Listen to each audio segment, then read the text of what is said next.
Conversation with State Representative Jim Struzzi, brought to you this morning by Marcus and Mack, a law firm representing injured people. Representative Struzzi, good to see you and Happy New Year. Good morning, Todd. Happy New Year to you and all of your listeners. Yeah, so it's a big year. Of course, it's an even-numbered year, which means you are going to have to decide whether or not you're going to run again for a second term in the State House of Representatives. You want to drop any hints for us? Well, I can say that, it was a great year last year. I think we achieved a lot of good things, but there's a lot of hard work ahead in 2020 and beyond. Mm-hmm. You didn't tell me anything there. I'm committed to this job, Todd. I love Indiana County. I love representing the people of the 62nd District in Pennsylvania, and I want to continue to work for those people to make a difference in their lives, and that's what this is all about for me. And I have a lot of things that I think we need to do for Indiana County and Pennsylvania, so I want to continue to do this job as long as people will have me. So yesterday was the one-year anniversary of your swearing in. Yes, it was. In Harrisburg. Yes. So 1 year in office, look back on it, and was it what you expected it to be? It was, and so much more. In this position, you help so many different people with so many different issues that they have and concerns for our communities. I really got involved in much more than I even anticipated because, we're there to help people navigate through state issues and sometimes even federal issues, being a liaison for Congressman Thompson at times. So I was really, really proud of some of the bills that I was able to introduce this year. I didn't shy away from co-sponsoring other bills that I thought would be beneficial for Indiana County and Pennsylvania. I was so fortunate to have the opportunity to be on the committees that I served on this year, and that will continue again into 2020.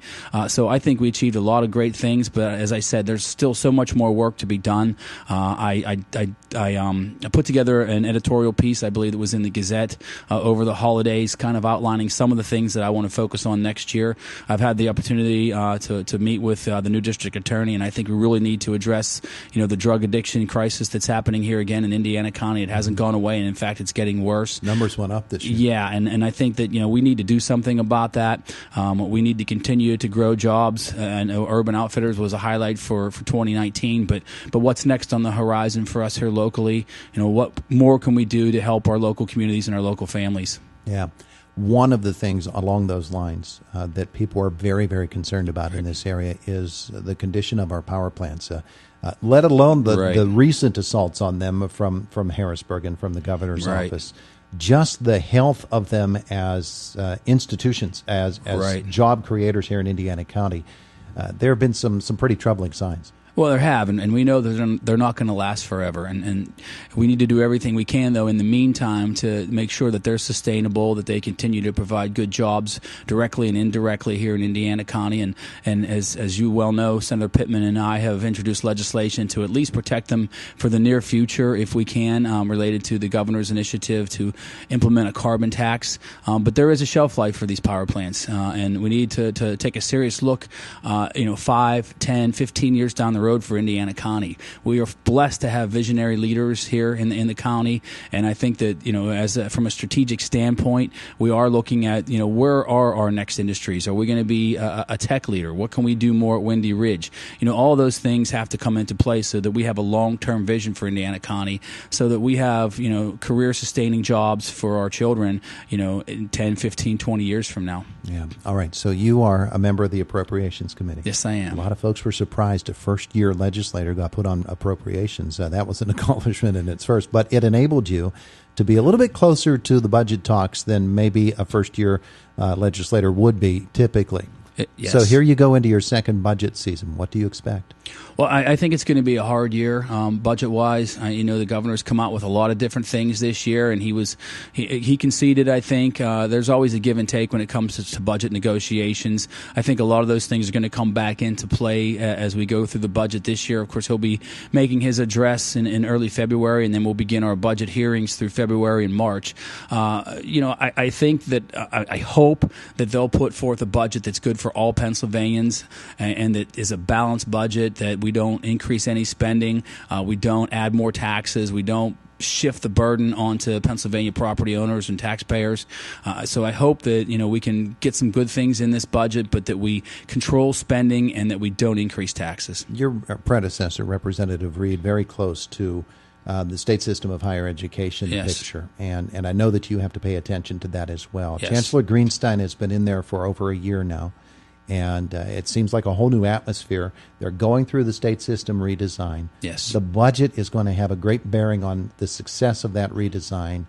Talk, if you would, about working with the state system of higher education, knowing what's going on there, the health of IUP. These are big issues for our area economically. It absolutely is, Todd, and I've had the opportunity to meet with the new chancellor on several occasions, attended some briefings, and he's been very active in Harrisburg. I'm a member of the Apache Caucus, so we get to sit down and go directly to the chancellor to understand this vision. I believe in it. I think it's necessary to sustain the state system. I think the things that he wants to implement are vital in sustaining the life of the state system, but I think we need to remember why the state system was created, what it's for. It's to provide a quality education at a lower cost for Pennsylvania residents, and I think they've moved away from that. And I think we need to get the tuition in order.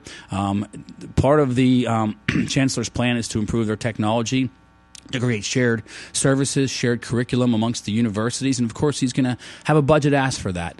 I don't know the exact amount, but I know that he's said, already, I'm going to come to you and I'm going to ask him for more money, and I'm going to be supportive of that because I think we need to put this investment in to keep tuition rates low, to update the system, and to sustain IUP in all the state system schools because it's vital. Imagine Indiana County without IUP. They are the largest employer in the county, one of the largest economic drivers we have here, and we need to make sure that IUP and the state system stay healthy. Yeah, and they're the ones turning out the workforce for Indiana County for Absolutely. A great portion of our area. As a matter of fact, for the entire Western Pennsylvania region, schools like IUP. Absolutely, and we're very blessed to have Dr. Driscoll here as the IUP president. He has navigated through some very difficult waters related to the budget. I think that the faculty now and APSCUF realize that they have to make some concessions as well. That we all have to work together on this because this is not just an Indiana County problem or even a Pennsylvania problem. It's a demographic problem. A lot more people are choosing to not go to a 4-year school. Populations are decreasing in our region, so it's something we all have to work together on because I think it's just so vitally important for our future in Indiana County that IUP remains strong. Yeah, it's interesting that sort of competitive level in terms of, there are great paying jobs out there that don't require a 4-year education, and we're finding that as well in Indiana County and trying to take advantage of that fact. So you've got two what seem like opposite points of view in terms of educating our students and getting them into the job market. Right. But at the same time, both of them offer opportunities. Yeah, and there's going to be something for everyone. We're going to need people with 4-year degrees and beyond. We're going to need people in the trades. We want to make sure that the pendulum doesn't swing too far one way because that's, sometimes that happens where everybody says trades, or 4-year school, and then all of a sudden you have a deficit in one area that you didn't anticipate. And I think, we realize that. Our regional leaders realize that, and I think that we need to continue to maintain that balance, but we also need to make sure that we are filling the jobs we have now and those 5 and 10 years from now. We look at goals for an entire year. Let's just break it down to the first 6 months. What do you want to see happen in Harrisburg in the first 6 months? Well, real estate property taxes remain one of the top issues here in Indiana County, and I've had the opportunity to speak with the majority leader in Harrisburg about real estate property taxes, and I do believe that we're going to see something move through the House for a vote related to real estate property taxes. We put out some information on my website and on Facebook about the subcommittee, the bipartisan, bicameral committee that had met to develop several different options to address the real estate property tax issues. We got a lot of great feedback on the different proposals, but I do think we'll see something along those lines move forward here. One of the big goals that I have coming into the new year, Todd, is I've had the opportunity to meet with Sarah Ross and some of her board members from Indiana County Children and Youth Services. There are a lot of systematic problems right now within CYS, not necessarily here in Indiana County because we have great leadership here, but across the Commonwealth. And I think that those gaps are allowing children and families to suffer, and to me, that's just simply unacceptable in our time today. So I'm going to be putting forth a resolution that will have the Joint State Government Committee take a statewide assessment of where we need to make policy changes, where we have gaps, where we're failing these children and families, so that we can do something legislatively to make a difference. I think that's something very big. And I'd like to see some of the other bills that we have out there right now move forward.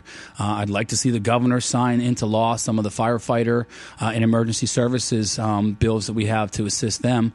I'd like to see those signed into law. I'd like to see Cody's law related to the incident that happened on the Hoodlebug Trail move forward through the House. So I think there's a lot of great things out there. I'm going to continue to propose a lot of good bills. I will be introducing a bill to create Jimmy Stewart Day in Pennsylvania, and also one to recognize the museum across the street here for its 25th anniversary. So a lot of great things on my agenda moving into 2020. I am going to continue to work hard for Indiana County, and of course we have the budget hearings coming up, so it's a very exciting time. You know, it's interesting. A couple of moments ago you mentioned the statewide assessment for this issue or that. In that case it was Children and Youth Services. Yes. It would be good if Pennsylvania had a system in place where you didn't have to start from zero every single time you had new attention brought onto a subject. Absolutely.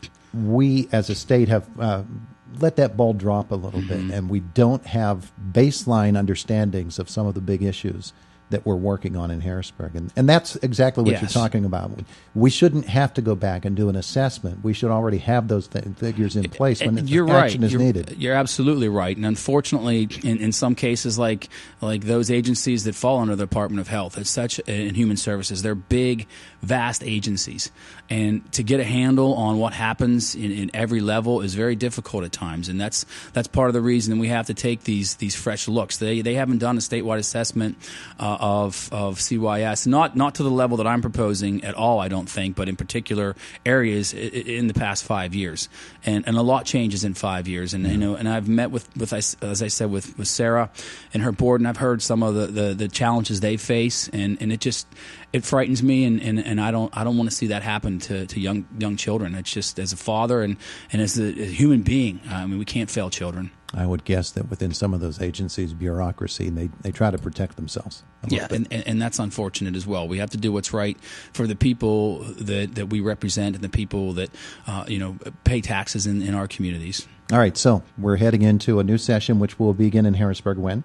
We return on the 13th for a full session. But as I said, I'll be in Harrisburg for the farm show next week. I'd encourage everybody to attend the farm show. It's great for agriculture in our communities, and I'll continue to fight for our agricultural industries as well. And I'm still not going to be able to squeeze out of you an announcement on re-election. Well, we'll be making an official announcement soon, Todd. But I think I'm 100% committed to serving as a state representative for Indiana County. That was pretty close. That was pretty close. Thank you. State Representative Jim Struzzi, thanks for being with us. Thanks, Todd. We appreciate that. It is the voice of Indiana County, WCCS, AM 1160 and 101.1 FM. 101.1 FM.